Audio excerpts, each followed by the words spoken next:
안녕하세요. 놀라운 논란의 미스터 논란입니다. 손흥민 선수가 활약하는 토트넘 소식입니다. 겨울이면 늘 걱정되는 일 중 하나가 터졌습니다. 바로 손흥민 선수의 부상인데요.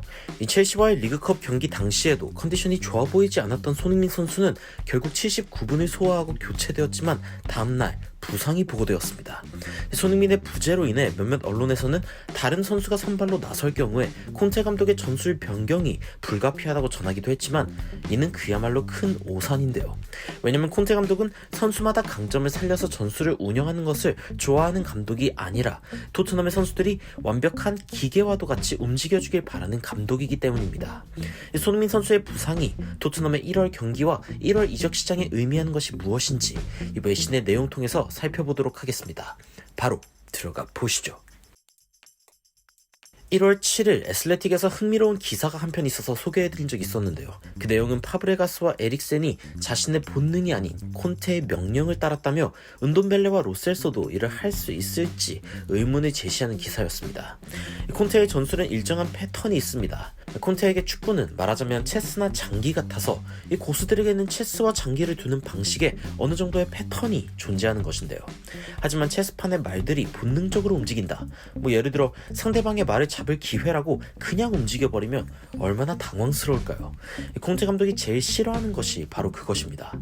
그런 면에서 창조적인 미드필더들은 콘테에게 가장 치명적인 내부의 적이 되는 것입니다.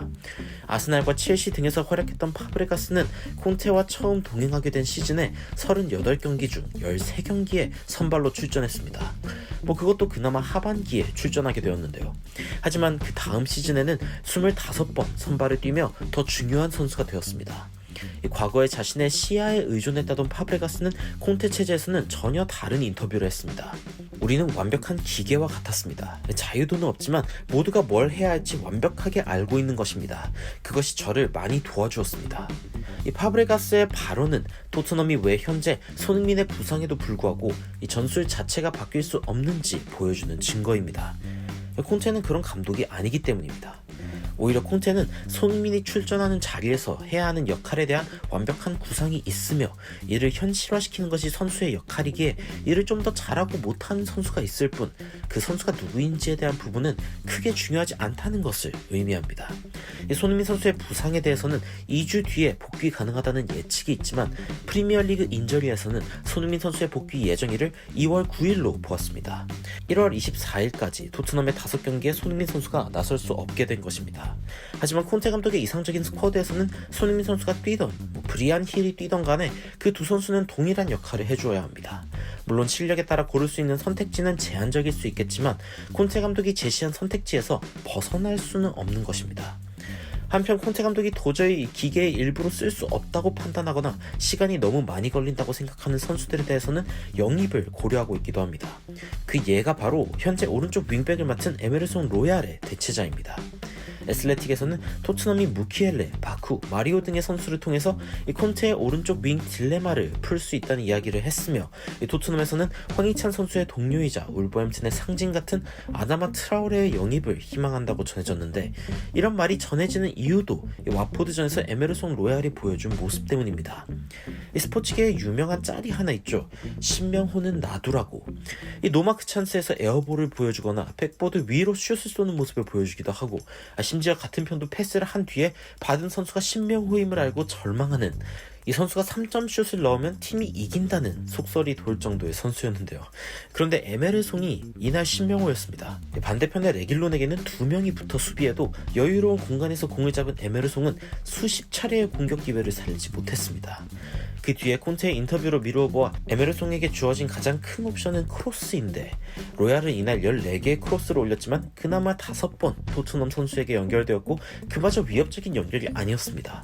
게다가 공은 21차례 상대에게 내주면서 여유로운 상황에서도 공격의 맥을 차단당하는 어이없는 상황이 연이어 보였는데요. 선수의 성장이 중요하다 외치는 콘테도 차마 이 정도로 성장이 더딘 선수를 본다면 어쩔 수 없이 영입을 생각하게 되는 것입니다. 손흥민 선수의 자리를 채울 1월의 선수들 역시 콘테 감독이 구상하고 있는 기계와도 같은 전술에 어떻게 자신의 능력을 보여줄지 고심 중일 텐데요. 1월에 남은 경기에는 FA컵 3라운드인 모레칸베전 외에는 모두 힘든 일정입니다. 2점 이상 내야 연장전까지 갈 수 있는 첼시와의 EFL컵 홈 경기 뒤에는 아스날전, 레스터전, 그리고 리그에서 다시 한번 만나는 첼시전인데요. 1월 마지막 날까지 치열하게 진행되는 1월 이적 시장의 모습을 생각해보면 결국 이 경기들은 모두 손흥민 선수만큼 콘테 감독의 지령을 따를 수 있는 선수를 물색하는 기간이 될 것으로 예상하며, 물론 이는 쉽지 않을 것으로 보입니다. 토트넘의 선수들 중에는 로셀스와 브리안 힐, 그리고 베르바인이 시험과도 같은 시간들을 경기력으로 증명해내야 할 텐데, 과연 토트넘은 손흥민만큼 콘테 감독의 지시를 따를 수 있는 선수를 1월 중에 발견할 수 있을지 지켜보도록 하겠습니다. 여러분들은 현재 토트넘에 대해 어떻게 생각하시는지 이 영상에 대한 의견 댓글로 달아주시면 더 발전된 영상으로 찾아뵙도록 하겠습니다.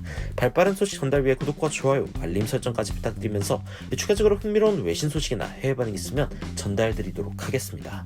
논란 되들리는 미스터 논란이었습니다. 시청해주셔서 감사합니다.